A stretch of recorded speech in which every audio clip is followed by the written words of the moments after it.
গৰিমা শইকীয়া গাৰ্গে অৱশেষত লিখিছে সামাজিক মাধ্যম যোগে এক ডাঙৰ কথা আৰু এই কথা হৈছে গৰিমা শইকীয়া গাৰ্গে লিখিছে যে সকলো কথা প্ৰচাৰ হৈ থাকিলে কেতিয়াবা কিন্তু বিপক্ষক সহায় কৰাহে হয় গৰিমা শইকীয়া গাৰ্গে এইদৰে লিখিছে সামাজিক মাধ্যম যোগে কিয়নো বাৰে বাৰে সমালোচনাৰ সন্মুখীন হ'ব লগা হৈছে গৰিমা শইকীয়া গাৰ্গ জুবিন গাৰ্গৰ মৃত্যুৰ তদন্ত বিচাৰি ছিংগাপুৰত গৈ উপস্থিত নোহোৱাৰ বাবে ইয়াৰোপৰি ছিংগাপুৰত গৈ এজাহাৰ দাখিল নকৰাৰ বাবে এই ধৰণৰ কিছুমান বিষয় লৈ গৰিমা শইকীয়া গাৰ্গৰ লগতে জুবিন গাৰ্গৰ সম্পূৰ্ণ পৰিয়ালক বহু লোকেই সমালোচনা কৰি আছিল তাৰ পিছতেই মুখ খুলিছে গৰিমা শইকীয়া গাৰ্গে ফেচবুক মাধ্যম যোগে লিখিলে এক বিশেষ দীঘলীয়া এটা পোষ্ট য'ত উল্লেখ কৰিছে যে ছিংগাপুৰ আৰক্ষীৰ সৈতে জুবিন গাৰ্গৰ পৰিয়ালৰ হৈ আছে যোগাযোগ ভিডিঅ' কনফাৰেন্সিঙে হওক অথবা ইমেইল যোগে হওক অথবা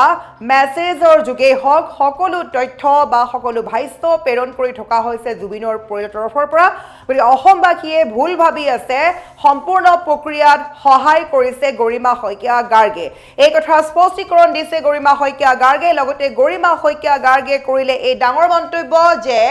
সকলো কথা প্ৰচাৰ হৈ থাকিলে কেতিয়াবা কিন্তু বিপক্ষক সহায় কৰাহে হয় যেটো সামাজিক মাধ্যমৰ যুগ সোশ্যাল মিডিয়াৰ যুগ কিবা এটা কথা লিখাৰ মাত্ৰকে বা কোৱাৰ মাত্ৰকে সৰ্বত্ৰে ভাইৰেল হৈ পৰে যিটো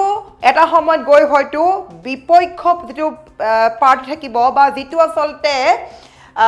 বিপক্ষক টিম সেই টিমটোক কিন্তু সহায় কৰাহে হয় যেটো সকলো কথা প্ৰচাৰ হৈ থাকিলে ইতিমধ্যে গম পাব গতিকে প্ৰতিটো কথা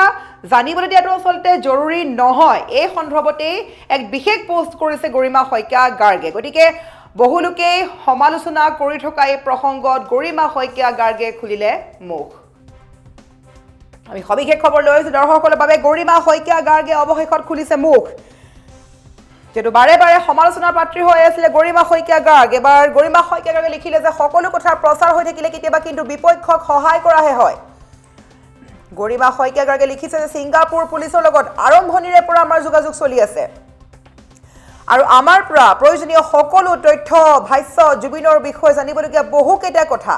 আকস্মিক এই অকল্পনীয় ঘটনাটোৰ হৈ আমাৰ সৈতে মতামত চলি আছে ইমেইল হওক ভিডিঅ' কনফাৰেন্সিং হওক অথবা হোৱাটছএপৰ জৰিয়তেও ইতিমধ্যে তেওঁলোকলৈ পঠোৱা হৈছে বুলি স্পষ্টীকৰণ দিছে গৰিমা শইকীয়া গাৰ্গে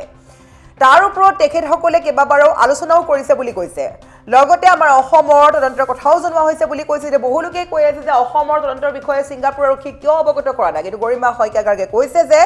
অসমৰ তদন্তৰ কথা জনোৱা হৈছে কিন্তু তেখেতসকলে যিহেতু নিজাববীয়াকৈ তদন্ত চলাই আছে গতিকে তেওঁলোকৰ তদন্ত সম্পূৰ্ণ ইণ্ডিভিজুৱেল এটা প্ৰচেছ বুলিও প্ৰতিবাৰে উল্লেখ কৰিছে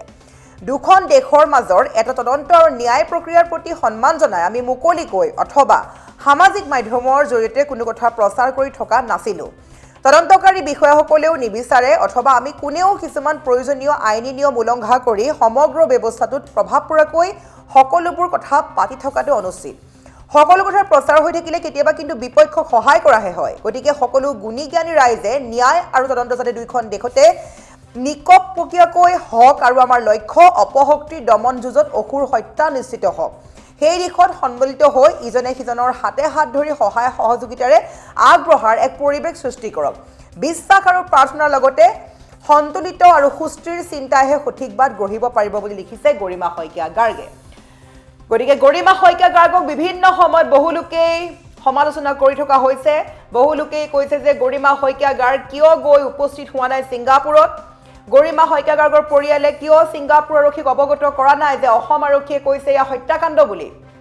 কিন্তু সেই কথাৰ স্পষ্টীকৰণ দিছে গৰিমা শইকীয়া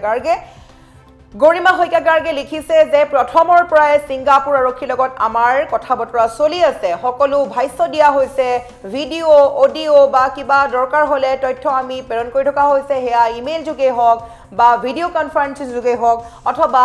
হোৱাটছএপ যোগে হওক আমি সকলোখিনি কৰি আছো আলোচনা কৰি আছো কিন্তু প্ৰতিটো কথা মই সামাজিক মাধ্যমত জনোৱা নাছিলো কিয়নো প্ৰতিটো কথা জনোৱা মানে ভিতৰৰ কিছুমান কথা জনোৱা মতে বিপক্ষক সহায় কৰা হয় গতিকে সকলো কথা তথ্য ফাদিল কৰা নাছিলে কিন্তু অৱশেষত মুখ খুলিব লগা হৈছে গৰিমা শইকীয়া গাৰ্গে যেহেতু বাৰে সমালোচনা কৰি থকা হৈছে গৰিমা শইকীয়া গাৰ্গৰ লগতে জুবিন গাৰ্গৰ পৰিয়ালটোক আৰু অৱশেষত কৈছে যে গৰিমা শইকীয়া গাৰ্গে এইটো কথা কৈছে যে যিসকল অপৰাধী আছিলে শ্যামকানু মহন্ত সিদ্ধাৰ্থ শৰ্মা শেখৰ জ্যোতি গোস্বামী সন্দীপন গাৰ্গ আৰু অমৃত প্ৰভা মহন্ত তাৰ ভিতৰত 4গৰাকীৰ বিৰুদ্ধে ৰুজু কৰা হৈছে হত্যাৰ গোচৰ ইতিমধ্যে সকলো জ্ঞাত শ্যাম কানু শেখৰ সিদ্ধাৰ্থ আৰু অমৃত প্ৰভাৰ বিৰুদ্ধে হত্যাৰ গোচৰ লগোৱা হৈছে গতিকে এই কেইগৰাকী শত্ৰুক দমন কৰি এইকেইগৰাকীৰ যাতে শাস্তি হওক যে নিশেষ হৈ যাওক এইখন অসমৰ পৰা নিশেষ হৈ যাওক ফাঁচি দিয়ক অথবা কঠোৰকৈ কঠোৰতম শাস্তি বিহক তাৰ বাবে সকলো একেলগে যুঁজ দিব লাগিব বুলি কৈছে গৰিমা শইকীয়া গাৰ্গে